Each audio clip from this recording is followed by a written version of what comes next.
forcément, on pense tout de suite à Charles Leclerc à Monaco parce que c'est chez lui, c'est son circuit, qu'il a signé, je crois, 3 pole positions déjà à Monaco. Il n'a pas été toujours en réussite, mais il a quand même déjà gagné. Et il faut se rappeler que l'an dernier, également avec une Ferrari qui était quand même très très loin du niveau, qui gagne pas une course sur la saison, il fait deuxième. Il est juste derrière Lando Norris en qualif et en course d'ailleurs. Et il avait montré qu'une voiture qui était inférieure assez nettement à la McLaren sur le reste des circuits, qu'il était capable d'être dans le match. Et je pense que la situation va se reproduire là. Je pense que Charles Leclerc, il sait que c'est le Grand Prix où il a une chance de gagner, un peu comme l'an dernier, il va être surmotivé. Et puis attention aussi à Lewis Hamilton, qui sera forcément lui aussi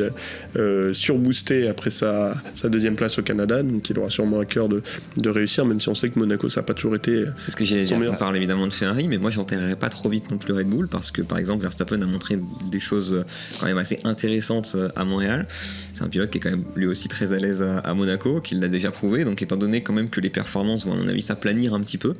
attention quand même voilà, à la performance de pilotes comme ça, donc attention à Max, pourquoi pas Isaac bien sûr, mais c'est vrai qu'intrinsèquement, et encore une fois en termes de palmarès, ça parle pour lui, donc